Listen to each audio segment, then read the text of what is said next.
Tidur berjalan merupakan kelainan perilaku motorik kompleks yang mengganggu tidur malam.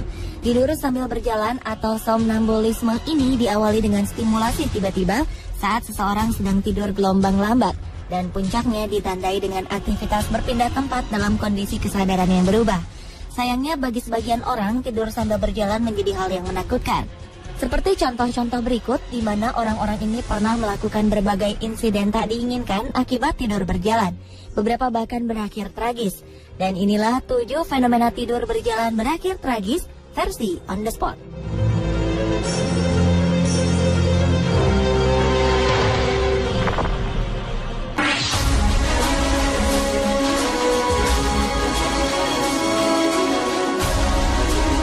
Kasus tidur berjalan pertama paling terkenal menimpa Kenneth Parks. Masalah pria asal dari Kanada ini berawal ketika usianya beranjak 20 tahun. Kenneth menderita insomnia setelah ia kehilangan pekerjaan dan mempunyai hutang. Kisah sedihnya ini ternyata memicu kisah tidur berjalannya. Pada 23 Mei 1987, Kenneth Parks tiba-tiba tidur sambil berjalan. Mengherankannya, pria ini bahkan dapat menyetir sejauh 23 km ke rumah mertuanya. Saat itu, Kenneth Parks membunuh ayah mertuanya dan juga melukai ibu mertuanya dalam keadaan tidak sadar. Tragisnya, kisah ini membuat Kenneth merasa sangat bersalah ketika tersadar dan langsung menyerahkan dirinya ke kantor polisi. Setahun kemudian, Kenneth dinyatakan tak bersalah dan ia dibebaskan dari hukuman karena terbukti melakukan tindakan itu di bawah alam sadarnya. Setelah kejadian tragisnya ini, hubungannya dengan sang istri dan ibu mertua tetap terjaga dengan baik.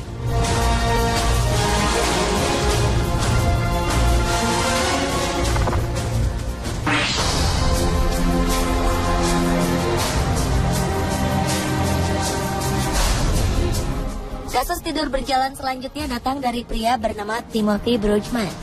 Pria ini diketahui tidak pernah mempunyai riwayat tidur berjalan selama hidupnya. Namun, ia diketahui menderita insomnia cukup mengerikan selama bertahun-tahun tanpa diketahui sebabnya. Oleh karena itu, Timothy memeriksakan keadaan insomnianya ini ke dokter. Dokter memberikan Timothy pil tidur agar membantunya terlelap. Namun ketika Timothy mengkonsumsi pil ini, ia mengalami kecelakaan karena terlelap ketika menyetir.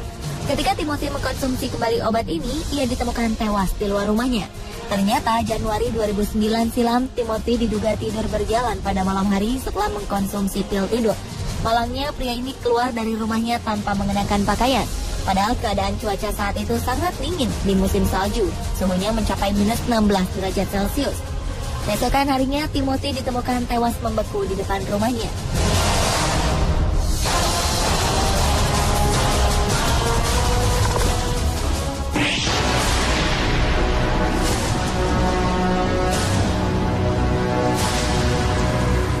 Perempuan asal dari Cheshire, Inggris ini harus merelakan badannya menjadi melar di bawah alam sadarnya. Leslie kisah kerap makan dalam keadaan tidur. Tentu saja hal ini membuat berat badan perempuan berusia 55 tahun ini naik. Pada malam hari, tanpa sadar, Leslie melakukan aksi mengerikan di dapur. Perempuan ini memasak dengan menggunakan oven dan gas sambil tertidur. Tak hanya memasak, tiap malam Leslie juga mengkonsumsi lebih dari 2.500 kalori. Hal ini membuat Leslie Kisak akhirnya berkonsultasi kepada dokter karena berat badannya naik drastis tanpa ia sadari. Ketika diteliti, ternyata tak hanya bahan makanan saja yang ia konsumsi. Pada saat tidur berjalan, Leslie terkadang memakan sesuatu yang bukan untuk dikonsumsi. Pelembab badan adalah salah satu contohnya. Bahan berbahaya lain seperti cat dan deterjen juga dikonsumsi oleh perempuan ini. Untuk mengatasi masalah ini, Leslie menjalani terapi. Alarm disiapkan untuk membangunkannya jika ia membuka pintu.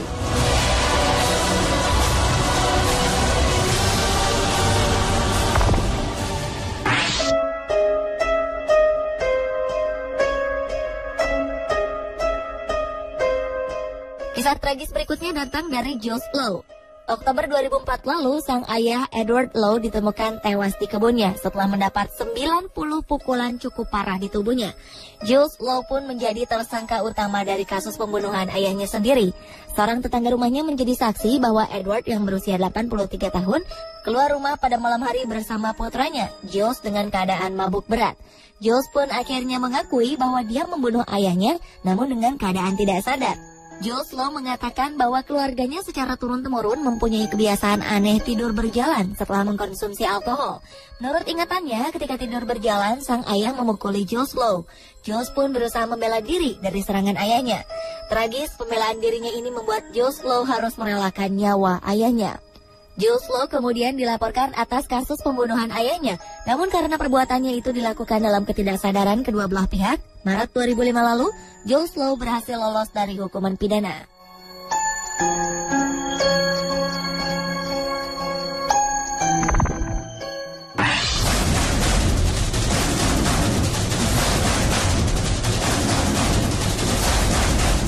Selama bertahun-tahun, James Curran telah terbiasa dengan kebiasaan anehnya tidur sambil berjalan. Namun pada 1998 ketika usianya menginjak 77 tahun, James tidur berjalan menggunakan tongkatnya keluar dari rumah menuju danau di dekat rumah.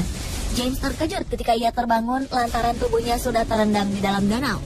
Tak hanya itu, James juga dikelilingi oleh buaya di dalam danau. James berusaha untuk tetap tenang dan mencoba meminta bantuan dengan cara berteriak meminta pertolongan. Syukurnya, tongkat yang ia bawa pada saat tidur berjalan ternyata bermanfaat untuk menjaganya dari terkaman buaya-buaya di sekitarnya. Tak lama kemudian, salah satu tetangga James menyadari teriakannya dan segera menghubungi polisi setempat. Polisi pun segera datang untuk menyelamatkan James dan mengusir buaya-buaya itu dengan lampu senter. James pun selamat dan hanya mengalami beberapa luka kecil pada saat ia memasuki danau.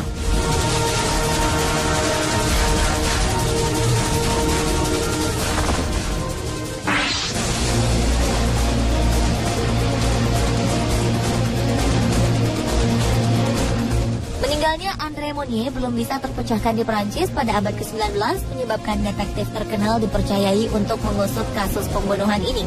Detektif Robert Ledru diminta datang untuk memecahkan kasus ini. Namun setelah melakukan penelitian, alangkah terkejutnya sang detektif ketika ia menyadari bahwa pelaku pembunuhan telah menembakkan peluru ke jari kakinya. Dan betapa khawatirnya sang detektif ketika mengetahui karena ketika ia terbangun dari tidurnya, ia menemukan jari kakinya terluka dan isi peluru pada senjatanya berkurang. Mengetahui dan bukti fakta dari kasus ini, akhirnya ia menyerahkan diri kepada polisi. Namun karena polisi mengetahui kasus pembunuhan ini terjadi di bawah alam sadar sang detektif, Ledru pun tidak ditahan. Ia hanya diasingkan keluar kota. Detektif Ledru pindah bersama penjaga dan perawat, karena masyarakat menganggapnya tak aman jika ia terus berada di dalam kota.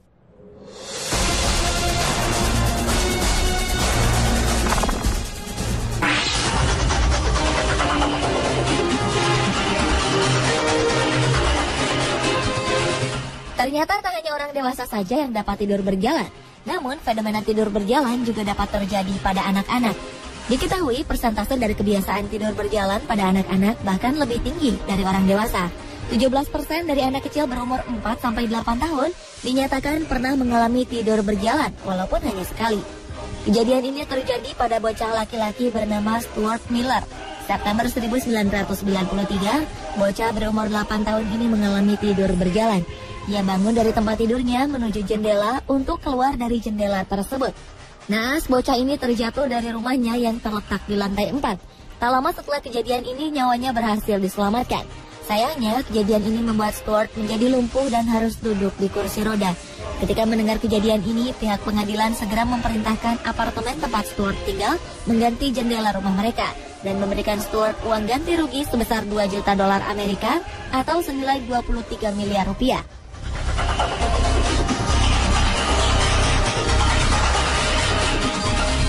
Pemirsa, inilah ketujuh fenomena tidur berjalan berakhir tragis versi On The Spot.